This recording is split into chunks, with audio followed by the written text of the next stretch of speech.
humble, hungry and smart. Now, humble relates to humility, so it's all about the team, not the individual. Hunger is about the ability to drive and get results, but again, in a team. And then smart is about emotional intelligence, so being in a room, being able to read the room and being to know, say the right things at the right time rather than maybe having a scenario where you wind everybody up. Yeah. So if you can balance all those and then fit into those five functions, you're a great individual. Happy days.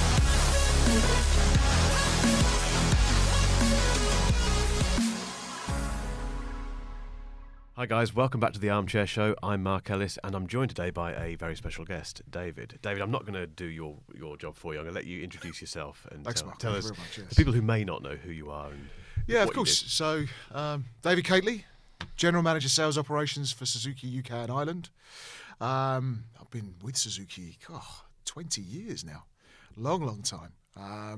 Done different roles, but I find myself in this role now, which I've been doing for the last 7, 8 years. Really enjoy it. Very diverse, and working for a great brand, really great brand. And what does a typical day look for you? Because I mean, there probably isn't a typical day, is there? No. But if you had to pick one example of what you do throughout the day, what would that be? Well, I'll give you an insight into not my day, but maybe my role, because it, as you say, there's no one typical day. So, very diverse. Primarily responsible for sales, so retail, fleet sales, and then logistics, and then some of the back end areas of cost of ownership, residual value management. So those are the high level. Real things that if I don't do those, I'm going to get fired. So those are those aspects there. And then there's the diversity of people, stakeholder management, people management.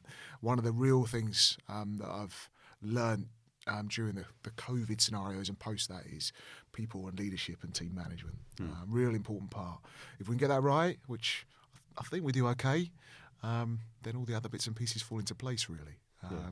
So all of those things on a daily basis in many different guises. I can imagine.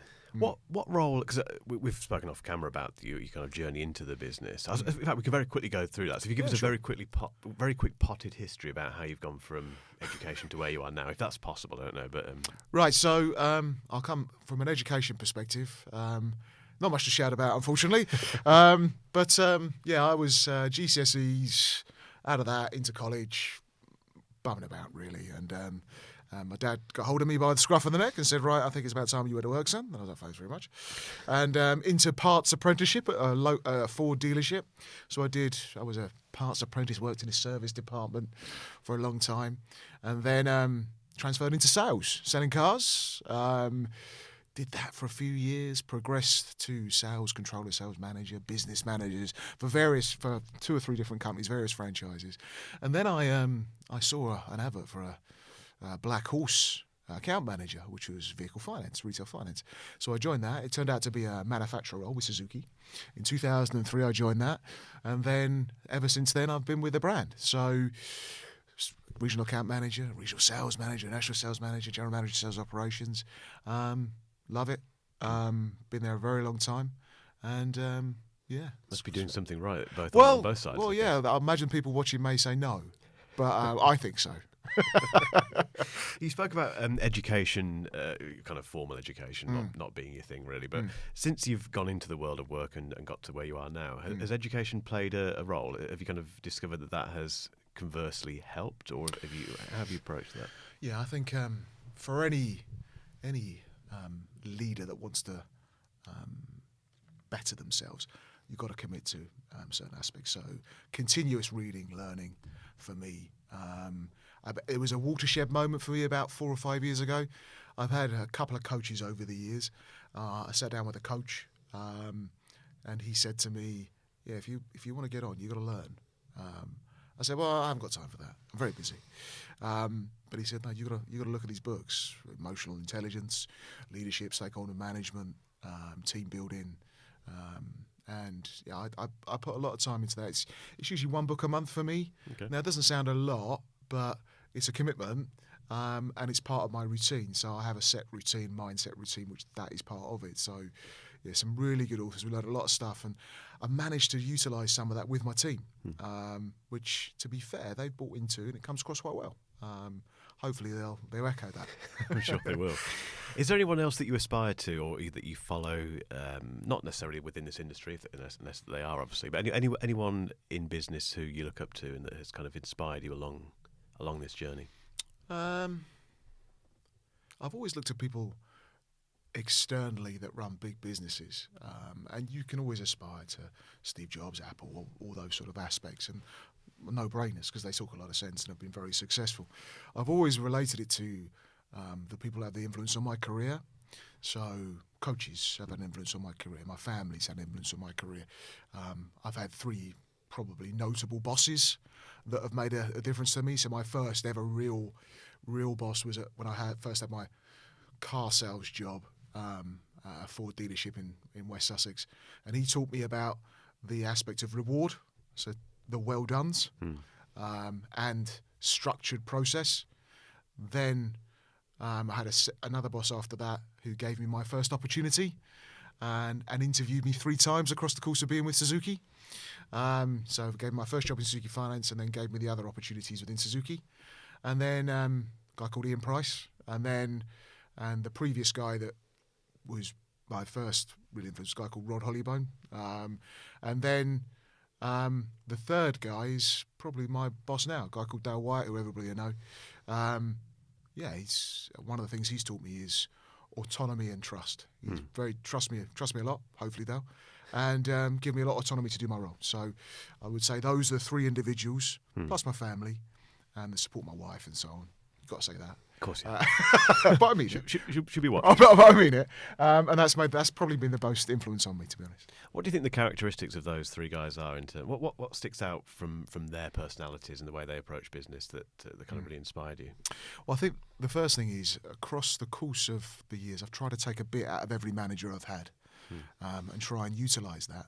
Not the bad bits, because there are bad bits, and there's bad bits that I probably do. But luckily enough, I've got people that tell me when I'm doing it. But I like to pick those bits out. And as I said, the characteristics from the first one was reward. Always appreciate people, reward people. And the secondary aspect was opportunity. So that person gave me the opportunity. So always don't look at it as don't judge a book by its cover, shall we say. And the third one is autonomy and trust. And I think those are things. So reward, opportunity, autonomy and trust. Real big aspects, and actually play a key role in what I do and how I develop my team now. Yeah. On the other side of it, you don't have to name names at all. And you may not have had a bad manager, but if you have had a bad manager in the past, can you give an idea of why they were bad and what sticks in your memory? Because I can think of people I've worked with and been kind of managed by who have done something, or they've had a certain personality trait that has rubbed off the wrong way. Have you got any examples of that? Plenty. At least you're honest. I would say that micromanagement, distrust, no support. Those are the key aspects that I've seen over the years that I try to steer away from. I don't like micromanagement. It may have a place sometimes, but it's about the trust and developing and evolving that trust. No support, especially nowadays that the mental health aspect has progressed so far now, and after COVID, that support and understanding is really important. And I suppose that just brings me on to something that is the serving. As a leader, you're serving people. And I think I've seen that where you've got the I's and the me's, but not the we's and us. And I think the we's and us makes a big difference to individuals in their job role. So that's what I've tried to learn and try to steer away from those horrible other things. Yeah. Do you think those horrible other things are starting to dissipate now in the automotive industry? Do you think it has evolved enough to? I think it started now. I think the real catalyst for that was COVID. It made people think differently about how work is, how people behave. There's still a bit of it out there. So we have to try and coach ourselves to do that, because this is a great industry and we need to be able to attract people to this industry. And people management, understanding, support, leading, serving as a leader, those are things that will attract people. And especially as we need in the industry. Absolutely. And thinking about people coming into the industry, what advice would you give to people? But I guess to frame that question slightly differently, what are the misconceptions people might have if they're thinking about coming into automotive that you can dispel? I think there's a thing about automotive where it's all about cars, or it's all about workshops. and it's all about 7 days a week. And it's not. This industry is very diverse now.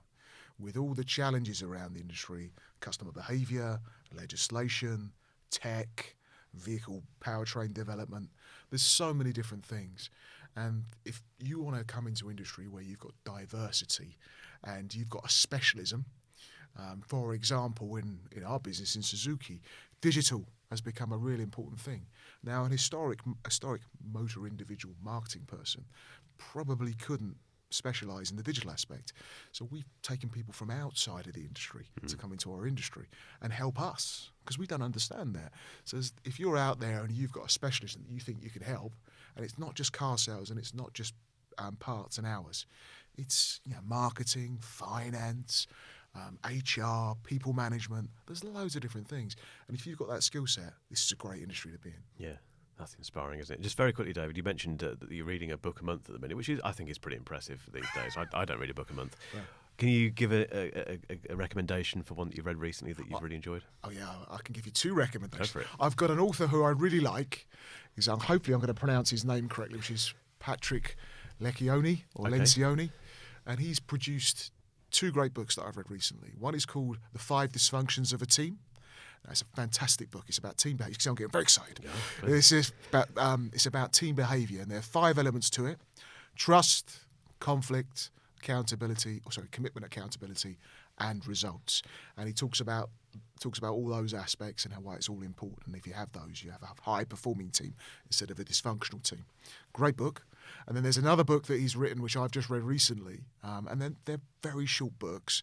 And what I like about them is, because my attention span's really bad, you've got a fictional bit to it. It's like a fictional story that then creates the working model within the fictional story and brings it to life. So it's actually really interesting.